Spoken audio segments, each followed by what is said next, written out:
Good morning Telangana. Welcome to T News. నేను సునీల్. ముందుగా headlines చూద్దాం. ఇవాళ ఢిల్లీలో బీఆర్ఎస్ కార్యాలయం ప్రారంభం. 12:37 పార్టీ జెండా ఆవిష్కరించనున్న అధినేత కేసీఆర్. దేశ రాజధానిలో పరిమళిస్తున్న గులాబీ. యాగం పూర్ణాహుతిలో పాల్గొననున్న ముఖ్యమంత్రి. బడాబాబులకు 10 లక్షల కోట్లకు పైగా రుణాల మాఫీ. మోదీ పాలనలో 10 రెట్లు పెరిగిన ఎత్తిపోతలు. స్వలింగ సంపర్కుల పెళ్లికి అమెరికా గ్రీన్ సిగ్నల్. చట్టంపై సంతకం చేసిన ప్రెసిడెంట్ బైడెన్. టాస్ గెలిచి బ్యాటింగ్ ఎంచుకున్న భారత్. బంగ్లాదేశ్తో తొలి టెస్ట్ మ్యాచ్ ప్రారంభం. ఫిఫా వరల్డ్ కప్ ఫైనల్స్ కు అర్జెంటీనా అత్యధిక గోల్స్ చేసిన ఆటగాడిగా మెస్సీ రికార్డ్. దేశ రాజధాని ఢిల్లీలో మహోజ్వల ఘట్టం ఆవిష్కృతం కానుంది. హస్తిన వేదికగా భారత రాష్ట్ర సమితి కార్యాలయ ప్రారంభోత్సవానికి సర్వం సిద్ధమైంది. బీఆర్ఎస్ ఆఫీస్ను పార్టీ అధినేత సీఎం కేసీఆర్ ప్రారంభించనున్నారు.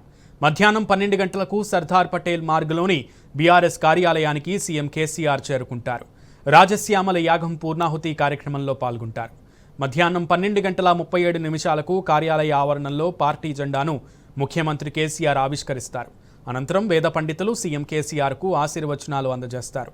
బీఆర్ఎస్ పార్టీ కార్యాలయం ప్రారంభోత్సవానికి యూపీ మాజీ ముఖ్యమంత్రి, సమాజ్వాదీ పార్టీ చీఫ్ అఖిలేష్ యాదవ్, కర్ణాటక మాజీ సీఎం, జనతాదళ్ ఎస్ నేత కుమారస్వామితో పలువురు కీలక నాయకులు హాజరయ్యే అవకాశం ఉంది.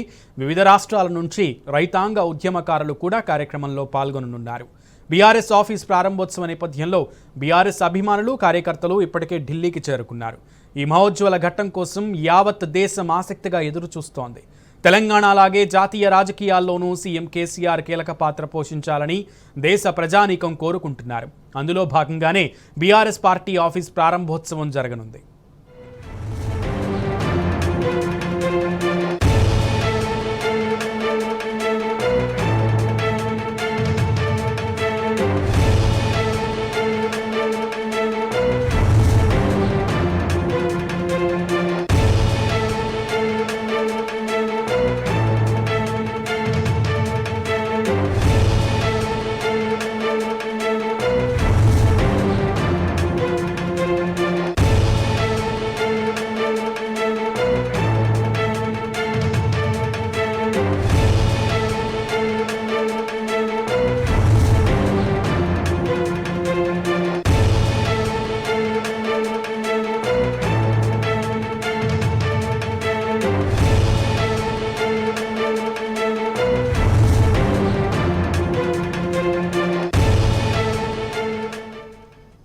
దేశ రాజధాని ఢిల్లీలో మహోజ్వల ఘట్టం ఆవిష్కృతం కానుంది.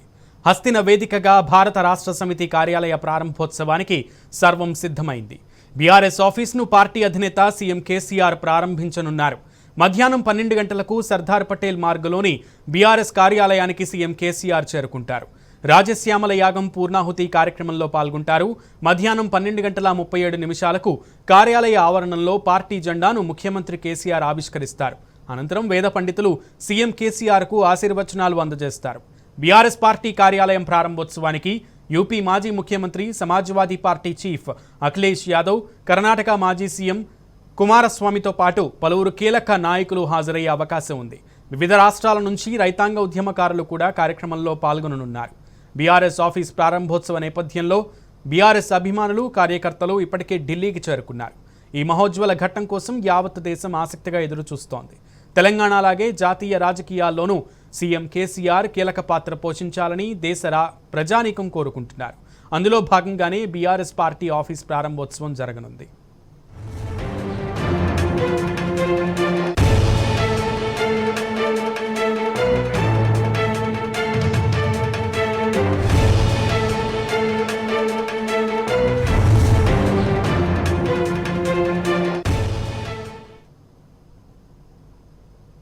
కాసేపట్లో దేశ రాజకీయాల్లో అపూర్వ ఘట్టానికి తెరలేవనుంది. బీఆర్ఎస్ పార్టీ జాతీయ కార్యాలయాన్ని సీఎం కేసీఆర్ ప్రారంభించనున్నారు. దేశం నలుమూలల నుంచి వస్తున్న అతిథుల మధ్య పార్టీ కార్యాలయం ప్రారంభోత్సవం జరగనుంది. మధ్యాహ్నం సరిగ్గా 12:37 జెండా ఆవిష్కరించిన అనంతరం పార్టీ ఆఫీస్లోని తన కుర్చీలో ఆసీనులు కానున్నారు సీఎం కేసీఆర్. గొంతులను ఏకం చేసింది రజెండా కేసీఆర్ ఎగరేసినది గులాబీ జెండా ఓట్ల గొంతులను ఏకం. ఇంతకు ముందు ఏ తెలంగాణ నాయకుడు మరే తెలుగు నేత చెయ్యలేని పని ఇది. ఆ మాటకొస్తే దేశంలోని మరే నాయకుడికి దక్కని ఖ్యాతి ఇది. హక్కుల కోసం నినదించి అస్తిత్వ ఉద్యమ పతాక ఎగరేసి ప్రత్యేక రాష్ట్రాన్ని సాధించి ఉద్యమ పార్టీని రాజకీయ పార్టీగా మార్చి అప్రతిహత ఆధిక్యంతో అధికారంలోకొచ్చి తెచ్చిన రాష్ట్రాన్ని అభివృద్ధి చేసి చూపించి ఆ నమూనాను దేశానికి పరిచయం చేయటం, ఆ నమూనాయే ఎజెండాగా జాతీయ పార్టీకి ఊపిరిపోయటం, ఇది కేవలం కేసీఆర్ కు మాత్రమే సాధ్యమైన పని. పలు ప్రాంతీయ పార్టీలు సాంకేతికంగా జాతీయ హోదా సాధించి ఉండొచ్చు, కానీ ఒక ప్రాంతీయ పార్టీ పరిపూర్ణ జాతీయ ఎజెండాతో దేశ రాజకీయ యవనికపై ఆవిర్భవించటం మాత్రం ఇదే తొలిసారి. తెలుగు నేలపై ఆవిర్భవించిన ఒక పార్టీ జాతీయ స్థాయిలో జెండా ఎగరేసి దేశ రాజధాని ఢిల్లీ నడిబొడ్డున సగర్వంగా కార్యాలయాన్ని స్థాపించుకోవటం ఇదే మొట్టమొదటిసారి. ఇది ఒక తెలంగాణ వాడికి మాత్రమే సాధ్యమైంది, ఒక కేసీఆర్ కు మాత్రమే సాధ్యమైంది.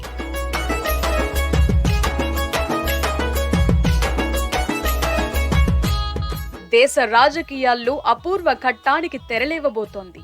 దేశంలో గుణాత్మక మార్పు కోసం నడుం కట్టిన తెలంగాణ ముఖ్యమంత్రి, భారత రాష్ట్ర సమితి అధ్యక్షుడు కేసీఆర్ ఢిల్లీలో పార్టీ జాతీయ కార్యాలయాన్ని ప్రారంభించనున్నారు. దేశ రాజకీయాల్లో కీలక పాత్ర పోషించేందుకు తెలంగాణ రాష్ట్ర సమితి పేరును ఇటీవలే భారత రాష్ట్ర సమితిగా మార్చారు సీఎం కేసీఆర్. ఈ నేపథ్యంలో ఢిల్లీ నడిబొడ్డున సర్దార్ పటేల్ రోడ్డులో బీఆర్ఎస్ పార్టీ జాతీయ కార్యాలయాన్ని సీఎం ప్రారంభించనున్నారు.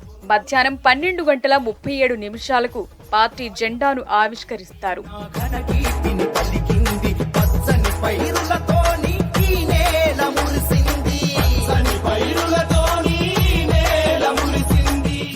సీఎం కేసీఆర్ బీఆర్ఎస్ కార్యాలయానికి చేరుకుని అక్కడ నిర్వహిస్తోన్న రాజశ్యామల యాగం పూర్ణాహుతిలో పాల్గొంటారు. బీఆర్ఎస్ పార్టీ కార్యాలయ ఆవరణలు వేద పండితులు ఫణి శశాంక శర్మ, గోపీకృష్ణ శర్మలతో పాటు వాస్తు నిపుణులు సుద్దాల సుధాకర్ తేజ ఈ యాగ క్రతువులో భాగస్వాములయ్యారు. మంగళవారమే గణపతి పూజతో యాగం మొదలు కాగా పూర్ణాహుతి అనంతరం పార్టీ జెండాను సీఎం కేసీఆర్ ఆవిష్కరిస్తారు. అనంతరం వేద పండితుల ఆశీర్వచనాలు తీసుకుని తన కార్యాలయంలోని కుర్చీలో ఆసీనులవుతారు. పార్టీకి సంబంధించిన పత్రాలపై సంతకం చేస్తారు. అయితే బీఆర్ఎస్ కోసం ఢిల్లీలోని వసంత్ విహార్లో సొంత భవనం నిర్మిస్తున్నారు. మరో 5-6 నెలల్లో ఇది అందుబాటులోకి రానుంది.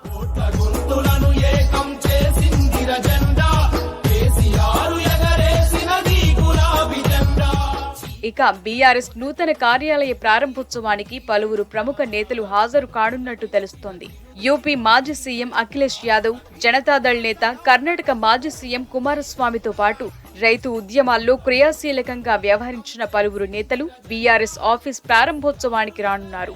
అంతేకాదు బీహార్ కు చెందిన ప్రభాత్ కుమార్, ఉత్తరాఖండ్ నుంచి పీసీ తివారీ, మహారాష్ట్ర నుంచి మాణిక్ కదం, ఉత్తరప్రదేశ్ నుంచి డాక్టర్ రాకేష్ రఫీక్, ఒడిశాకు చెందిన అక్షయ్ కుమార్, హర్యానా నుంచి గురుగాం సింగ్ చదానీ, పంజాబ్, మహారాష్ట్రకు చెందిన పలువురు రైతు సంఘాల నేతలు ఈ వేడుకకు రానున్నట్లు సమాచారం. పార్టీ జాతీయ కార్యాలయం ప్రారంభోత్సవంలో పాల్గొనేందుకు బీఆర్ఎస్ శ్రేణులు ఇప్పటికే పెద్ద ఎత్తున ఢిల్లీకి చేరుకున్నాయి. ఎమ్మెల్యేలు, ఎమ్మెల్సీలు, కార్పొరేషన్ల చైర్పర్సన్లు, జెడ్పీ, మున్సిపల్ చైర్పర్సన్లు, డీసీఎంఎస్, డీసీసీబీ చైర్పర్సన్లతో పాటు సామాన్య కార్యకర్తలు అనేక మంది ఇప్పటికే ఢిల్లీకి చేరుకున్నారు.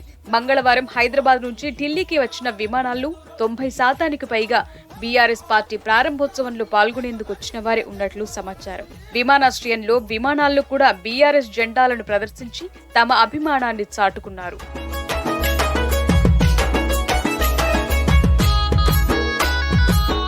ప్రజా సమస్యల పరిష్కారమే ఎజెండాగా బీఆర్ఎస్ ఏర్పడిందని చెప్పారు మంత్రి ప్రశాంత్ రెడ్డి. తెలంగాణలో జరిగిన అభివృద్ధి దేశవ్యాప్తంగా జరగాలన్నది తమ ఆకాంక్ష అని తెలిపారు. దేశంలో ఇప్పటికీ తాగునీరు అందక ప్రజలు అల్లాడుతున్నారని, ప్రాజెక్టులు కట్టి ప్రజలకు తాగునీటిని అందించలేకపోతున్నారని ఆవేదన వ్యక్తం చేశారు. దేశం కొంతమంది గుప్పిట్లో ఉందని, ఈ పద్ధతులు మారాలన్నదే సీఎం కేసీఆర్ లక్ష్యమని స్పష్టం చేశారు. దేశంలో విప్లవాత్మక మార్పు రావాలని కోరుకుంటున్నామని, దీనికోసమే బీఆర్ఎస్ ఏర్పడిందని మంత్రి ప్రశాంత్ రెడ్డి వెల్లడించారు. తెలంగాణ రాష్ట్రంలో కేవలం 8 సంవత్సరాల కాలంలోనే తెలంగాణ రాష్ట్రాన్ని దేశంలోనే నంబర్ 1 రాష్ట్రంగా నిలబెట్టిన వ్యక్తి కేసీఆర్ గారు. తెలంగాణ రాష్ట్రంలో ఏవైతే రైతుల కోసం, పేదల కోసం అనేక కార్యక్రమాలు తీసుకోబడ్డాయో అవన్నీ కూడా దేశవ్యాప్తంగా అమలు కావాలని చెప్పి కేసీఆర్ గారు భావిస్తూ ఉన్నారు. ఇన్ని సంవత్సరాలైనా రైతుల బతుకు ఇంకెట్లా ఈ దేశంలో ఎందుకు ఇట్లా ఉన్నది, కావలసిన నీళ్లున్న ఈ దేశంలో ఎందుకు ప్రాజెక్టులు కట్టి రైతులకు నీళ్ళు ఇవ్వలేకపోతున్నారు, ఎందుకు తాగునీరు ఇవ్వలేకపోతున్నారు ప్రతి వ్యక్తికి. ఇంత పెద్ద దేశం, వ్యవసాయానికి అనుకూలంగా ఉన్నటువంటి ఈ దేశంలో ఇంకా ఆహార ధాన్యాలు ఎందుకు మనం దిగుమతి చేసుకుంటున్నాం, ఎందుకు మనది మనం పండించుకోలేకపోతున్నాం, ఇంత పెద్ద జనాభా గల దేశంలో ఎందుకు మన పిల్లలకు, యువకులకు ఉద్యోగాలు ఇవ్వలేకపోతున్నాం. ఇట్లా అనేక సమస్యలతో గత 50 సంవత్సరాల నుంచి నలిగిపోతున్నటువంటి భారతదేశంలో ఒక విప్లవాత్మకమైన మార్పు తీసుకురావాలని చెప్పి కేసీఆర్ గారు భావిస్తున్నారు. ఇవాళ తెలంగాణలో రైతుల కోసం ఎట్లయితే 24 గంటల కరెంట్ ఉన్నదో అది కూడా ఉచిత కరెంట్ ఎట్లయితే ఇస్తూ ఉన్నారో అది దేశంలో కూడా ఇవ్వాలని కేసీఆర్ గారు భావిస్తూ ఉన్నారు. ప్రతి రైతుకు ఎట్లయితే వాళ్ళ తెలంగాణ రాష్ట్రంలో ప్రతి ఇంటికి నల్లా పెట్టి భగీరథతో మంచినీళ్ళు ఇస్తూ ఉన్నారో ఇట్లా దేశంలో కూడా ప్రతి ఇంటికి నల్లా పెట్టి మంచినీళ్ళు ఇవ్వాలని చెప్పి కేసీఆర్ గారు భావిస్తూ ఉన్నారు. దేశం కూడా బుద్ధిజీవులు, మేధావులు దేశంలోని అందరూ కూడా ఎదురు చూస్తూ ఉన్నారు. ఒక విప్లవాత్మకమైన మార్పు రావాలి రాజకీయ నాయకత్వంలో అని చెప్పి భావిస్తూ ఉన్నారు. అది కేసీఆర్ గారితో మొదలవుతుందని చెప్పి నేను సంపూర్ణంగా భావిస్తా ఉన్నా. అటు ఢిల్లీలోని వసంత్ విహార్లో నిర్మాణంలో ఉన్న బీఆర్ఎస్ నూతన కార్యాలయాన్ని సీఎం కేసీఆర్ సందర్శించారు. నిర్మాణ పనుల తీరును అడిగి తెలుసుకున్నారు. సీఎంతో పాటు మంత్రి ప్రశాంత్ రెడ్డి, ఎంపీ సంతోష్ ఉన్నారు. భవనానికి సంబంధించిన కొలతలను సీఎం దగ్గరుండి చేయించారు. గదులు, హాల్, పార్కింగ్, ప్రధాన ద్వారం వంటి వాటికి సంబంధించి పలు సూచనలు చేశారు. మరో 5-6 నెలల్లో నూతన భవన నిర్మాణ పనులు పూర్తి కానున్నాయి.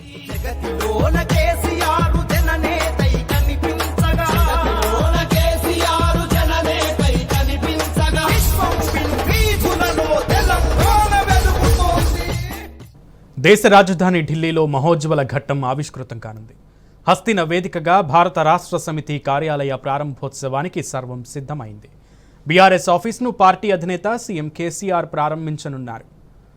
మధ్యాహ్నం 12 గంటలకు సర్దార్ పటేల్ మార్గులోని బీఆర్ఎస్ కార్యాలయానికి సీఎం కేసీఆర్ చేరుకుంటారు. రాజశ్యామల యాగం పూర్ణాహుతి కార్యక్రమంలో పాల్గొంటారు. మధ్యాహ్నం 12:37 కార్యాలయ ఆవరణంలో పార్టీ జెండాను ముఖ్యమంత్రి కేసీఆర్ ఆవిష్కరిస్తారు. అనంతరం వేద పండితులు సీఎం కేసీఆర్కు ఆశీర్వచనాలు అందజేస్తారు. బీఆర్ఎస్ పార్టీ కార్యాలయం ప్రారంభోత్సవానికి యూపీ మాజీ ముఖ్యమంత్రి, సమాజ్వాదీ పార్టీ చీఫ్ అఖిలేష్ యాదవ్, కర్ణాటక మాజీ సీఎం, జనతాదళ్ నేత కుమారస్వామితో పలువురు పాటు కీలక నాయకులు హాజరయ్యే అవకాశం ఉంది. వివిధ రాష్ట్రాల నుంచి రైతాంగ ఉద్యమకారులు కూడా కార్యక్రమంలో పాల్గొననున్నారు. బీఆర్ఎస్ ఆఫీస్ ప్రారంభోత్సవ నేపథ్యంలో బీఆర్ఎస్ అభిమానులు, కార్యకర్తలు ఇప్పటికే ఢిల్లీకి చేరుకున్నారు. ఈ మహోజ్వల ఘట్టం కోసం యావత్ దేశం ఆసక్తిగా ఎదురు చూస్తోంది. తెలంగాణలాగే జాతీయ రాజకీయాల్లోనూ సీఎం కేసీఆర్ కీలక పాత్ర పోషించాలని దేశ ప్రజానీకం కోరుకుంటున్నారు. అందులో భాగంగానే బీఆర్ఎస్ పార్టీ ఆఫీస్ ప్రారంభోత్సవం జరగనుంది.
దేశ రాజధాని ఢిల్లీలో మహోజ్వల ఘట్టం ఆవిష్కృతం కానుంది.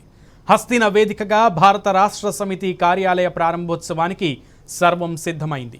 బీఆర్ఎస్ ఆఫీస్ను పార్టీ అధినేత సీఎం కేసీఆర్ ప్రారంభించనున్నారు. మధ్యాహ్నం 12 గంటలకు సర్దార్ పటేల్ మార్గులోని బీఆర్ఎస్ కార్యాలయానికి సీఎం కేసీఆర్ చేరుకుంటారు. రాజశ్యామల యాగం పూర్ణాహుతి కార్యక్రమంలో పాల్గొంటారు. మధ్యాహ్నం 12:37 కార్యాలయ ఆవరణంలో పార్టీ జెండాను సీఎం కేసీఆర్ ఆవిష్కరిస్తారు. అనంతరం వేద పండితులు సీఎం కేసీఆర్కు ఆశీర్వచనాలు అందజేస్తారు. బీఆర్ఎస్ పార్టీ కార్యాలయం ప్రారంభోత్సవానికి యూపీ మాజీ ముఖ్యమంత్రి సమాజ్వాదీ పార్టీ చీఫ్ అఖిలేష్ యాదవ్, కర్ణాటక మాజీ సీఎం జనతాదళ్ ఎస్ నేత కుమారస్వామితో పాటు పలువురు కీలక నాయకులు హాజరయ్యే అవకాశం ఉంది. వివిధ రాష్ట్రాల నుంచి రైతాంగ ఉద్యమకారులు కూడా ఈ కార్యక్రమంలో పాల్గొనున్నారు. మరింత సమాచారం మా ప్రతినిధి గణేష్ అక్కడి నుంచి అందిస్తారు. గణేష్, ప్రస్తుతం అక్కడ ఏర్పాట్లు ఎంతవరకు వచ్చాయి?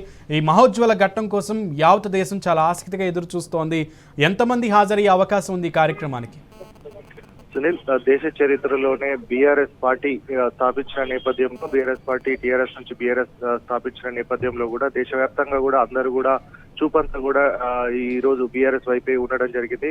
ఇప్పటికే చూసుకున్నట్టయితే పార్టీ కార్యాలయానికి సంబంధించి ప్రారంభోత్సవానికి అన్ని ఏర్పాట్లు చేయడం జరిగింది. సర్దార్ పటేల్ మార్గులోని భవనాన్ని సర్వాంగ సుందరంగా తీర్చిదిద్దడం జరిగింది. దేశ్ నేత కేసీఆర్ అనే నినాదంతో ప్రతి చోట కూడా ఇక్కడికి వచ్చే మార్గాలన్నిటి కూడా సీఎం కేసీఆర్ కటౌట్లతో నిండిపోవడం జరిగింది. అలాగే ఏ విధమైన విజన్ తోటి ముందుకెళ్తున్నాం అనేది కూడా తెలిపే విధంగా కూడా ఫ్లెక్సీలను ఏర్పాటు చేయడం జరిగింది. సో మొత్తంగా ఈ రోజుకు సంబంధించి కట్టుదిట్టమైన ఏర్పాట్లను కూడా ఈ బీఆర్ఎస్ పార్టీ కార్యాలయంలో చేయడం జరిగింది. ఇప్పుడు ఉదయం నుంచే కూడా రాజశ్యామల యాగానికి సంబంధించిన చివరి అంకం కూడా మొదలు కావడం జరిగింది. ఈ రోజు 12:37 వరకు కూడా యాగానికి సంబంధించి పూర్ణాహుతి కార్యక్రమాన్ని ముగించిన తర్వాత సీఎం కేసీఆర్ గారు అందులో పాల్గొన్న తర్వాత 12:37 పార్టీ కార్యాలయం వద్ద ఉన్న జెండాను బీఆర్ఎస్ పార్టీకి సంబంధించిన జెండాను ఆవిష్కరించనున్నారు. ఆ తర్వాత పార్టీకి సంబంధించి కార్యాలయాన్ని రిబ్బన్ కట్ చేసిన తర్వాత ఆయన కార్యాలయానికి సీఎం కేసీఆర్ గారు పార్టీ అధ్యక్షుడిగా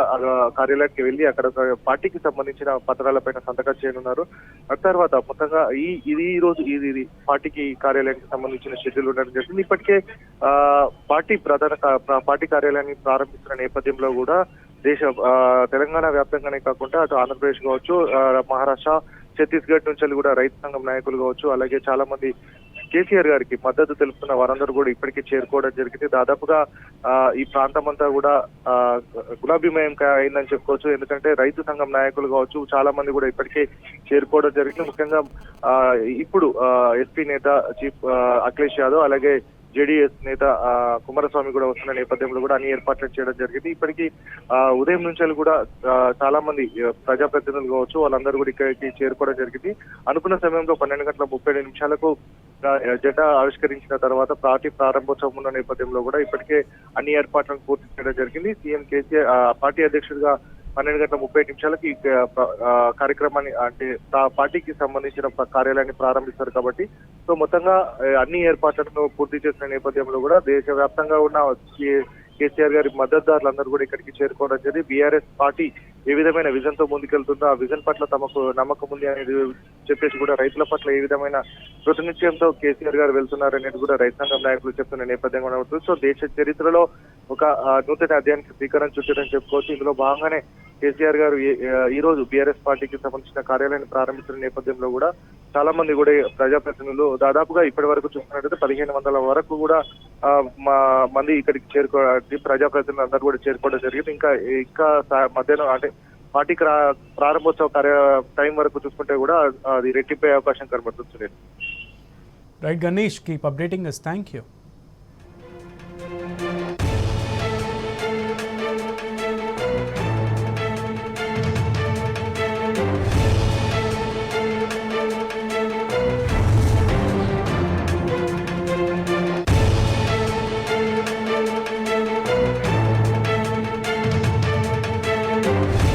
తెలంగాణ ప్రభుత్వం అందుబాటులోకి తెచ్చిన అధునాతన డయాలసిస్ కేంద్రాలు నిరుపేద కిడ్నీ రోగుల పాలిట సంజీవనిగా మారాయి. రెక్కాడితే కానీ డొక్కాడని పేద కుటుంబాల్లో మూత్రపిండాల వ్యాధిగ్రస్తులకు ఖరీదైన వైద్యాన్ని ఉచితంగా అందిస్తున్నాయి. డయాలసిస్ సెంటర్లు ప్రజావైద్యం పట్ల తెలంగాణ ప్రభుత్వ చిత్తశుద్ధిని చాటి చెబుతున్నాయి. ఇప్పటివరకు డయాలసిస్ రోగులకు చేసిన సెషన్ల సంఖ్య 50 లక్షలు దాటింది. ఇందుకోసం ప్రభుత్వం 8.5 ఏళ్లలో సుమారు 700 కోట్ల రూపాయల వరకు ఖర్చు చేసింది.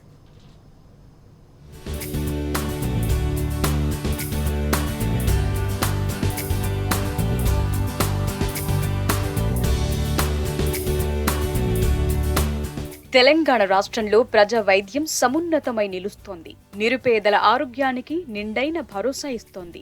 నేను రాను కొడుకో సర్కారు దవాఖానాకు అని పాడుకునే పరిస్థితి నుండి కార్పొరేట్ దవాఖానా వద్దు, సర్కారు దవాఖానే ముద్దు అనే పరిస్థితికి ఎదిగింది. నిరుపేదలకు పైసా ఖర్చు లేకుండా నాణ్యమైన వైద్యం అందించాలన్న సీఎం కేసీఆర్ సంకల్పం ఫలించింది. ప్రభుత్వ ఆసుపత్రులు పేదల పాలిట సంజీవనిగా మారాయి. ఇదే క్రమంలో రాష్ట్రంలోని నిరుపేదలైన కిడ్నీ వ్యాధిగ్రస్తులకు ప్రభుత్వ డయాలసిస్ సేవలు అందుబాటులోకొచ్చాయి.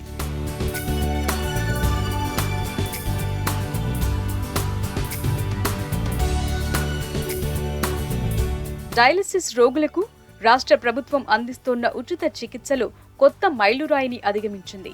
ఇందుకోసం ప్రభుత్వం 8.5 సుమారు 700 కోట్ల వరకు ఖర్చు చేసింది. కిడ్నీ రోగులు వ్యాధి తీవ్రతను బట్టి వారానికి 3-4 సార్లు డయాలసిస్ చేయించుకోవాల్సి ఉంటుంది. అంటే నెలకు కనీసం 10 నుండి 12 సెషన్లు అవసరమవుతాయి. ఉమ్మడి రాష్ట్రంలో డయాలసిస్ భారీ ఖర్చుతో కూడుకున్న వ్యవహారం. స్వరాష్ట్రంలో సీఎం కేసీఆర్ మానవతా దృక్పథంతో ఆలోచించారు. కిడ్నీ రోగులకు ఆరోగ్యశ్రీ కింద ఉచితంగా డయాలసిస్ సేవలు అందించాలని నిర్ణయించారు. పెన్షన్లు, బస్ పాసులు ఇవ్వటం వంటి నిర్ణయాలు రోగుల జీవితాల్లో కొత్త వెలుగులు నింపాయి.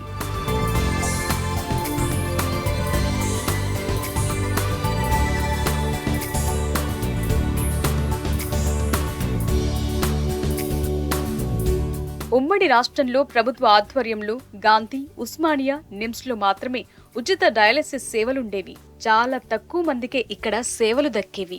రాష్ట్ర వ్యాప్తంగా ఉన్న రోగులంతా ప్రైవేట్ కేంద్రాలను ఆశ్రయించాల్సి వచ్చేది. చాలా మంది రోగులు అటు ఖర్చు పెట్టలేక, ఇటు హైదరాబాద్కు వచ్చి డయాలసిస్ చేయించుకోలేక ఇబ్బందులు పడేవారు. సీఎం కేసీఆర్ ఆదేశం మేరకు డయాలసిస్ కేంద్రాల సంఖ్య 82కు పెరిగింది. నియోజకవర్గానికి ఒక డయాలసిస్ కేంద్రం ఉండేలా మొత్తం 102 కేంద్రాలను ఏర్పాటు చేయాలని ప్రభుత్వం లక్ష్యంగా పెట్టుకుంది. ప్రస్తుతం రాష్ట్రంలో సుమారు 12,000 మంది వరకు డయాలసిస్ అవసరమైన కిడ్నీ రోగులున్నట్టు అంచనా. వీరిలో 10,000 మంది రోగులు ఆరోగ్యశ్రీ కింద ఉచితంగా డయాలసిస్ సేవలు పొందుతున్నారు.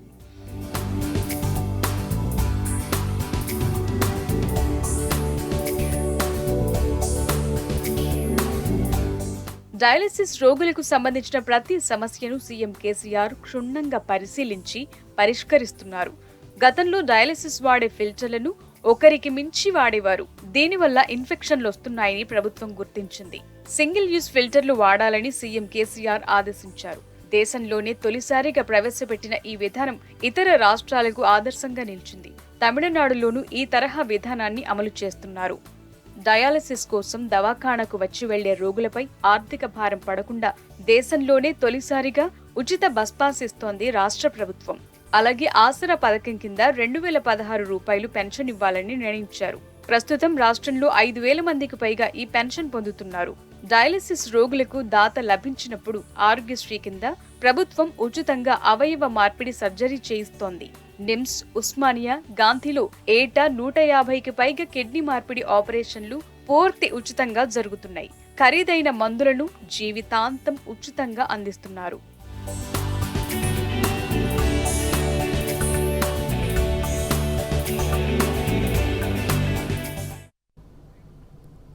రాష్ట్రంలోని 25,039 సర్కార్ బడులకు 16.52 కోట్ల స్పోర్ట్స్ నిధులను పాఠశాల విద్యాశాఖ అధికారులు విడుదల చేశారు. క్రీడలను ప్రోత్సహించడంలో భాగంగా ఒక్కో ప్రాథమిక స్కూలుకు 5,000 రూపాయలు, హై స్కూలుకు 10,000 రూపాయలు చొప్పున స్పోర్ట్స్ నిధులను రిలీజ్ చేశారు. ఈ నిధులతో క్రీడా పరికరాలను కొనుగోలు చేయాలని సూచించారు.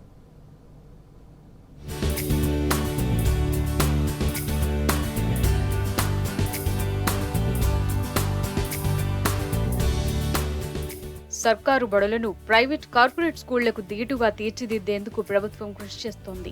అందులో భాగంగానే సర్కారు బడుల్లో క్రీడల కోసం ప్రత్యేకంగా నిధులను విడుదల చేసింది రాష్ట్ర ప్రభుత్వం. 25,039 సర్కారు బడులకు 16.52 కోట్ల స్పోర్ట్స్ ఫండ్ను పాఠశాల విద్యాశాఖ అధికారులు విడుదల చేశారు.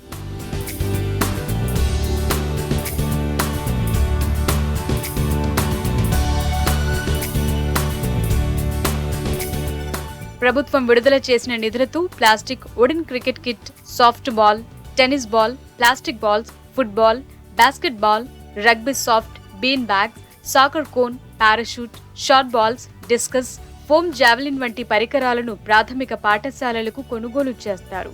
ఉన్నత పాఠశాలలకు వీటితో పాటు అదనంగా skipping gloves, volleyball, ball net, throw ball, first aid కిట్లను కొనాలని మార్గదర్శకాల్లో సూచించారు.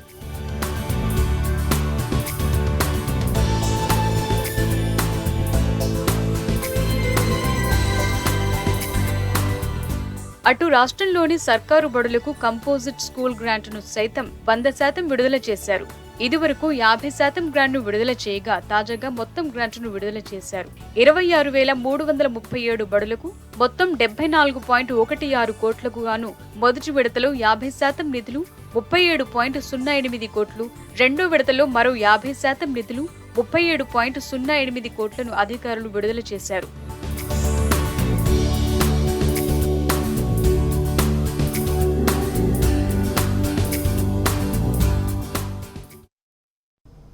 కరోనా తర్వాత తెలంగాణకు పెద్ద ఎత్తున పెట్టుబడులు రావడం సంతోషకరమన్నారు మంత్రి కేటీఆర్. బాసర IIIT లాంటి విద్యా సంస్థలతో కంపెనీలు భాగస్వాములు కావాలని విజ్ఞప్తి చేశారు. డైఫుక్ కంపెనీ తెలంగాణలో 450 కోట్ల రూపాయల పెట్టుబడి పెట్టడం అభినందనీయమన్నారు.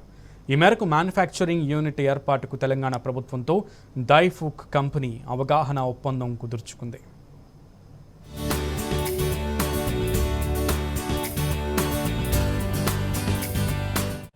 సీఎం కేసీఆర్ నాయకత్వంలో తెలంగాణ పెట్టుబడులకు స్వర్గధామంలా మారింది. ప్రపంచ ప్రఖ్యాతిగాంచిన కంపెనీలు రాష్ట్రానికి తరలివస్తున్నాయి. తాజాగా మరో ప్రముఖ కంపెనీ రాష్ట్రంలో పెట్టుబడి పెట్టేందుకు ముందుకొచ్చింది. జపనీస్ మ్యానుఫ్యాక్చరింగ్ సంస్థ డైఫుక్ 450 కోట్ల రూపాయల భారీ పెట్టుబడి పెట్టనుంది. ఈ మేరకు మ్యానుఫ్యాక్చరింగ్ యూనిట్ ఏర్పాటుకు తెలంగాణ ప్రభుత్వంతో అవగాహన ఒప్పందం కుదుర్చుకుంది. మంత్రి కేటీఆర్ సమక్షంలో ఈ అగ్రిమెంట్ జరిగింది. చందనవల్లిలో డైఫుక్ కంపెనీ తయారీ యూనిట్ను ఏర్పాటు చేయనుంది. ఈ యూనిట్ ద్వారా 800 మందికి పైగా ప్రత్యక్ష ఉపాధి లభించనుంది.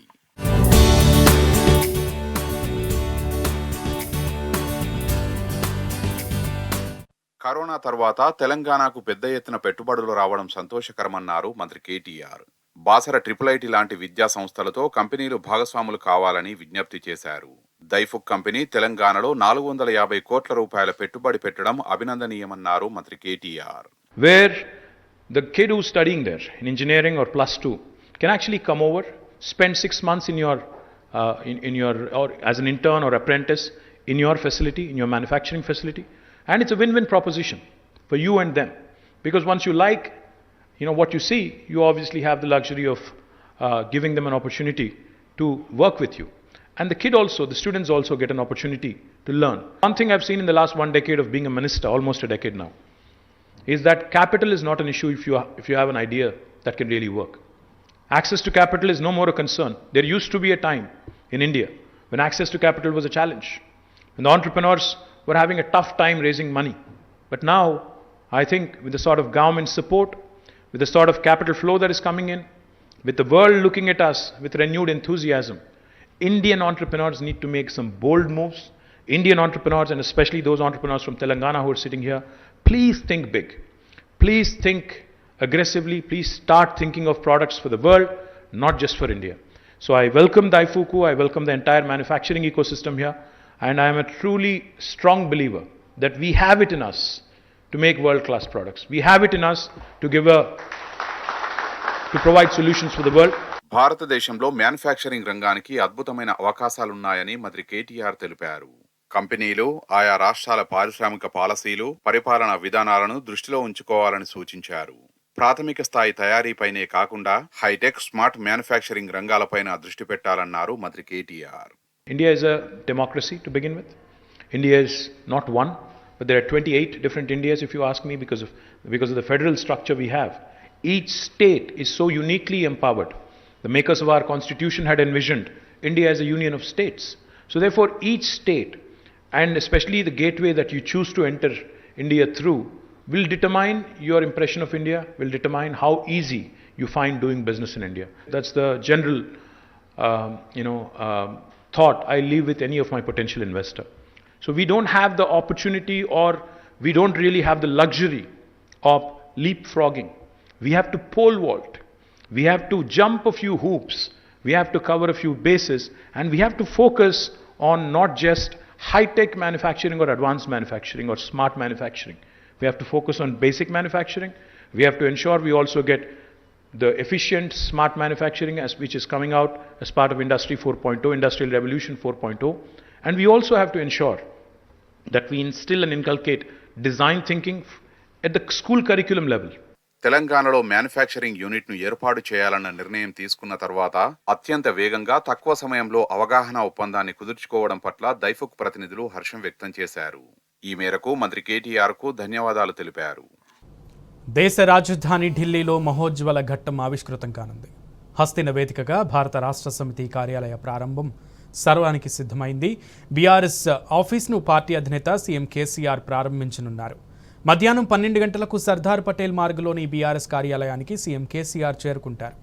రాజశ్యామల యాగం పూర్ణాహుతి కార్యక్రమంలో పాల్గొంటారు. మధ్యాహ్నం 12:37 కార్యాలయ ఆవరణంలో పార్టీ జెండాను సీఎం కేసీఆర్ ఆవిష్కరిస్తారు. అనంతరం వేద పండితులు సీఎం కేసీఆర్కు ఆశీర్వచనాలు అందజేస్తారు. బీఆర్ఎస్ పార్టీ కార్యాలయం ప్రారంభోత్సవానికి యూపీ మాజీ ముఖ్యమంత్రి, సమాజ్వాదీ పార్టీ చీఫ్ అఖిలేష్ యాదవ్, కర్ణాటక మాజీ సీఎం జనతాదళ్ ఎస్ నేత కుమారస్వామితో పాటు పలువురు కీలక నాయకులు హాజరవుతారు. వివిధ రాష్ట్రాల నుంచి రైతాంగ ఉద్యమకారులు కూడా ఈ కార్యక్రమంలో పాల్గొంటారు. బీఆర్ఎస్ ఆఫీస్ ప్రారంభోత్సవం నేపథ్యంలో బీఆర్ఎస్ అభిమానులు, కార్యకర్తలు ఇప్పటికే ఢిల్లీకి చేరుకున్నారు. ఇక యావత్ దేశం ఈ మహోజ్వల ఘట్టం కోసం ఆసక్తిగా ఎదురుచూస్తోంది. తెలంగాణ అలాగే జాతీయ రాజకీయాల్లోనూ సీఎం కేసీఆర్ కీలక పాత్ర పోషించాలని దేశ ప్రజానీకం కోరుకుంటుంది. అందులో భాగంగానే బీఆర్ఎస్ పార్టీ ఆఫీసును ప్రారంభోత్సవం జరగనుంది.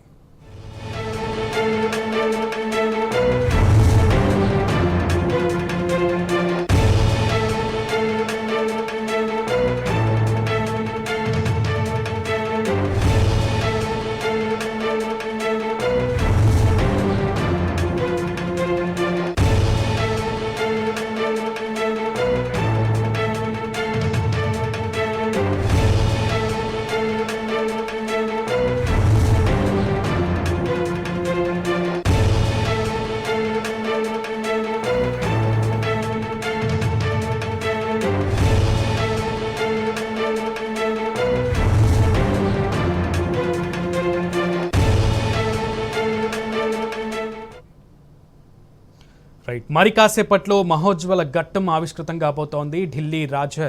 దేశ రాజధాని ఢిల్లీలో బీఆర్ఎస్ పార్టీ కార్యాలయాన్ని సీఎం కేసీఆర్ చేతుల మీదుగా ప్రారంభించబోతున్నారు. దీనికి సంబంధించి పూర్తి సమాచారం, అక్కడ ఏర్పాట్లు ఎంతవరకు వచ్చాయనే దానికి సంబంధించి బీఆర్ఎస్ కార్యాలయం నుంచి మా ప్రతినిధి గణేష్ లైవ్ ద్వారా అందిస్తారు. గణేష్, చెప్పండి, కంప్లీట్ అప్డేట్స్ ఏంటి? ఇంకా ఎంతసేపట్లో సీఎం కేసీఆర్ అక్కడికి రాబోతున్నారు? ఏర్పాట్లు ఎక్కడి వరకు వచ్చాయి?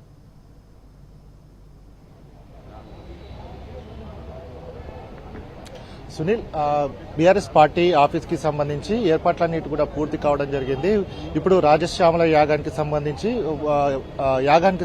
తుది యాగం జరగడం జరుగుతుంది. 12:37 వరకు కూడా ఆ యాగాన్ని కూడా కంప్లీట్ చేయడం జరుగుతుంది. 12:37 నుంచి 47 వరకు కూడా పార్టీకి సంబంధించి కార్యక్రమాలు ఉండడం జరుగుతుంది. మొదటగా మనం ఎక్కడైతే ఉండడం జరిగింది కూడా పార్టీ జెండాకు సంబంధించిన ఆవిష్కరణ చేయడం జరుగుతుంది. ఆ తర్వాత పార్టీ కార్యాలయం రిబ్బన్ కటింగ్ చేసి, అలాగే అధ్యక్షుడి హోదాలో కేసీఆర్ గారు కార్యాలయానికి వెళ్లి బీఆర్ఎస్ పార్టీకి సంబంధించిన కొన్ని పత్రాలపైన సిగ్నేచర్ చేయడం జరుగుతుంది. ఇది ఇప్పటి వరకు ఈ రోజు వరకు షెడ్యూల్. అలాగే దేశవ్యాప్తంగా ఉన్న కేసీఆర్ గారి అభిమానులు కావచ్చు, మద్దతుదారులు అందరూ కూడా ఇప్పటికే సర్దార్ పటేల్ రోడ్ కి చేరుకోవడం జరిగింది. అందరూ కూడా దేశ్ కి నేత కేసీఆర్ అనే నినాదాలతో ఇక్కడ అంతా ప్రాంతమంతా మార్మోగడం జరుగుతుంది. సో మొత్తంగా పార్టీ ఆఫీస్ కి సంబంధించి ఈ మార్గం అంతా కూడా గులాబీమయం కావడం జరిగింది. ప్రస్తుతం అతిథులు కావచ్చు, ప్రజాప్రతినిధులు, మంత్రులు, ఎమ్మెల్యేలు అందరూ కూడా కార్యాలయానికి చేరుకున్న నేపథ్యం కనబడుతుంది. 12:37 ప్రాంతానికి సీఎం కేసీఆర్ గారు, టీఆర్ఎస్ పార్టీ అధ్యక్షులు కేసీఆర్ గారు ఇక్కడికి రానున్నారు. ప్రస్తుతం మనతో పాటు మాట్లాడడానికి మంత్రి మల్లారెడ్డి గారు. సార్ చెప్పండి, దేశ చరిత్రలో ప్రతి ఒక్కరు కూడా కేసీఆర్ వైపే చూడడం జరుగుతుంది. ఎవరైనా సరే ఇది చేస్తాము, ఇది చెప్తాము అంటే మాటల్లో కాదు, చేతల్లో చూపించిన వ్యక్తి కేసీఆర్ గారు. ఇప్పుడు రైతులకు కావచ్చు, దేశవ్యాప్తంగా ఇది చేస్తామని చెప్తున్న నాయకుడు కేసీఆర్ గారు. సో ఎట్లా ఉండబోతుంది బీఆర్ఎస్? ఇప్పుడు ఈ రోజు మనం చూస్తున్నాం, పెద్ద ఎత్తున దేశంలోనే నడిబొడున ఢిల్లీ సిటీలోనే ఈ రోజు భారతదేశంలోనే ఒక చరిత్ర సృష్టించబోతున్నాడు మన సీఎం కేసీఆర్ గారు. ఒక బీఆర్ఎస్ పార్టీ ఈరోజు కార్యాలయం తెరుచుకోబోతుంది అంటే మామూలు విషయం కాదు. 2001లో ఒక 4-5 కలిసి టీఆర్ఎస్ పార్టీ పెట్టి ఈరోజు పెద్ద ఎత్తున ఇంతమందితోటి 60 లక్షల మన మెంబర్షిప్ తోటి, టీఆర్ఎస్ పార్టీ మెంబర్షిప్ తోటి తెలంగాణలో ఒక ఉద్యమం చేసి 14 సంవత్సరాలు తెలంగాణను సాధించి మన తెలంగాణ రాష్ట్రంలో తీసుకొచ్చి దానికి మళ్ళీ సీఎం అయిన ఘనత కూడా మన సీఎం కేసీఆర్ గారు. అదే మాదిరిగా ఇప్పుడు భారతదేశం అంతా కూడా ఉద్యమం చేసి పెద్ద ఎత్తున బీఆర్ఎస్ పార్టీ కూడా మళ్ళా రూలింగ్లోకి తెచ్చేటట్టు ఆ ఘనత కూడా మన ఆ శక్తి సామర్థ్యాలు ఉన్న ఏకైక వీరుడు మన సీఎం కేసీఆర్ గారు. ఇప్పుడు మనం చూస్తున్నాం తెలంగాణలో చిన్న రాష్ట్రం, కొత్త రాష్ట్రం, దాన్ని తీసుకొచ్చి ఉద్యమం చేసి దాన్ని సాధించి ఛేదించి అభివృద్ధి చేసి భారతదేశంలోనే 28 రాష్ట్రాలలో ఒక మోడల్ రాష్ట్రంగా తీసుకొచ్చిన ఘనత సీఎం కేసీఆర్ గారు. సాగునీరు కానీ, తాగునీరు కానీ, కళ్యాణ లక్ష్మి కానీ, ఆసరా పింఛన్లు కానీ, దళిత బంధు కానీ, రైతు బంధు కానీ, రైతు బీమా కానీ, ఒంటరి మహిళల పింఛన్లు కానీ, దివ్యాంగుల పింఛన్లు కానీ దేశంలో ఎక్కడ లేని విధంగా తీసుకొచ్చిందంటే ఏకైక సీఎం మన సీఎం కేసీఆర్ గారు. అదే మాదిరిగా భారతదేశంలో అందరూ కూడా ప్రజలు ఎదురు చూస్తున్నారు. ఎందుకంటే ఒక మోడల్ మన తెలంగాణ పోతే 24 గంటల కరెంట్ వస్తుంది. మన తెలంగాణలో పెళ్లిళ్ళు చేసుకుంటే మన ఆడబిడ్డలకు కళ్యాణ లక్ష్మి వస్తుంది, షాదీ ముబారక్ వస్తుంది. రైతులు పంట పండించుకుంటే పెట్టుబడికి 10,000 రూపాయలు ఇస్తుండ్రు. మనకి ఇవన్నీ కూడా వస్తున్నాయి. అదే మాదిరిగా పక్క మహారాష్ట్ర, పంజాబ్, మహారాష్ట్ర, కర్ణాటక పక్క రాష్ట్రాలలో చూస్తున్నారు. అయ్యో మేము తెలంగాణ ఉండకపోతే ఎందుకు, మాకు తెలంగాణలో ఇవన్నీ కూడా స్కీమ్లు వస్తున్నాయి. మా రాష్ట్రాలలో బీజేపీ ప్రభుత్వం ఉంది, ఇంకా రకరకాల ప్రభుత్వాలు ఉన్నాయి, ఎవరు మాకేం చేస్తలేరు. స్వాతంత్రం వచ్చి 75 సంవత్సరాలు అయింది, ఎవ్వరు కూడా ఎవరికి చేయలేదు. మనం మొన్న బీజేపీ ప్రభుత్వంలో చూడండి 13 నెలలు ఢిల్లీ రాజధానిలో రైతులు ధర్నా చేసిండ్రు. వాళ్ళతో కార్లు ఎక్కించి చంపిర్రు. 700 మంది చలికి వానకు ఎండకు చనిపోయినరు. కానీ వాళ్ళకు కనికరం లేదు, వాళ్ళని ఎవ్వరు ఆదుకోలేదు. మా సీఎం కేసీఆర్ గారు తప్పకుండా ఇది కిసాన్ ప్రభుత్వం తీసుకొస్తాడు, ఇది రైతు రాజ్యం తీసుకొస్తాడు. తప్పకుండా రైతులకు ఏదైతే తెలంగాణలో చేస్తుండో, ఒకనాడు రైతుల తెలంగాణలో పంట వండకపోవు, నీళ్లు ఉండకపోవు, కరెంటు ఉండకపోవు, పండిన పంటకు గిట్టుబాటు ధర ఉండకపోవు. కానీ ఇప్పుడు ఒక అన్నపూర్ణ రాష్ట్రంగా తీసుకొచ్చాడు తెలంగాణ రాష్ట్రాన్ని. 3 లక్షల మెట్రిక్ టన్నుల ధాన్యం పండించిందంటే దేశంలోనే ఒక చరిత్ర సృష్టించండి అంటే అది మన సీఎం మనం చూస్తున్నాం. ఒకనాడు అన్నపూర్ణ రాష్ట్రం అంటే ఆంధ్రప్రదేశ్ ఉండే, ఒకనాడు పంజాబ్ ఉండే, అవన్నిటి కూడా బీడ్ చేసినాం. ఒక్క రకంగా కాదు, రైతులే కాదు, ఇప్పుడు ఐటీ పరిశ్రమలలో కూడా ఎక్కడ కూడా ఒకనాడు కర్ణాటక ఉండే, బెంగళూరు ఉండే ఐటీ పరిశ్రమలు అంటే ఇప్పుడు ఐటీని అన్నిట్లలో దేశంలో అన్ని రాష్ట్రాలను అధిగమించిండు మన కేటీఆర్ గారు, కేసీఆర్ గారు. కాబట్టి తెలంగాణను అందరు చూస్తున్నారు. హైదరాబాద్ అంత రకాల కూడా అభివృద్ధి చేసిండు. ఇప్పుడు భారతదేశానికి కూడా కంకణం కట్టుకున్నాడు, బయలుదేరిండు. టీఆర్ఎస్ పార్టీని బీఆర్ఎస్ పార్టీగా మార్చి దేశ రాజధానిలో ఇప్పుడు నడిబొడ్డులో ఇప్పుడు కార్యాలయం ఈ రోజు ఓపెన్ చేసి పెద్ద యాగం చేసి ఈ రోజు అందరం కూడా ఒక సైనికుల మాదిరిగా బీఆర్ఎస్ సైనికులు అందరూ కూడా బయలుదేరారు, పెద్ద ఎత్తున వస్తున్నారు. నార్త్కి వెళ్ళి, సౌత్కి వెళ్ళి, పంజాబ్కి వెళ్ళి, యూపీకి వెళ్ళి, గుజరాత్కి వెళ్ళి, కర్ణాటకకి వెళ్ళి, మన అఖిలేష్ యాదవ్ ఇదంతా దేవగాడు కొడుకులు వీళ్ళందరూ ఇప్పుడు వస్తున్నారు, బయలుదేరి పెద్ద ఎత్తున వస్తున్నారు. ఎందుకంటే వాళ్ళు చూస్తున్నారు ఇటువంటి లీడర్ మనకు కావాలి, ఇటువంటి నాయకుడు మనకు కనిపించాలి. మనకు వస్తున్నాడు. ఇప్పటిదాకా ఎవరు లేరు, రకరకాల పార్టీలు ఉన్నాయి, 20-30 పార్టీలు ఉన్నాయి, కానీ ఎవ్వరు ఇట్లా కంకణం కట్టుకొని కేసీఆర్ మాదిరిగా బయలుదేరలే. తప్పకుండా ఆయన విజయం సాధిస్తాడు. తప్పకుండా 2024లో విజయం సాధిస్తాడు. లాల్ కోటా మీద జెండా ఎగరేస్తాడు. తప్పకుండా ప్రధాని అవుతాడు. జై బీఆర్ఎస్, జై తెలంగాణ. దేశవ్యాప్తంగా 12:37 సీఎం కేసీఆర్ గారు ఇక్కడికి చేరుకోవడం. సో మొత్తంగా ఇప్పటికే ఏర్పాట్లను పూర్తి చేయడం జరిగింది. ప్రతినిధులు వచ్చే ఎమ్మెల్యేలు, ఎంపీలు అందరూ కూడా ఇక్కడికి చేరుకున్నారు. దేశవ్యాప్తంగా కేసీఆర్ గారు అభిమానులు కూడా ఇక్కడికి చేరుకున్న పరిస్థితి కనబడుతుంది. Vote studio. Right Ganesh, thank you.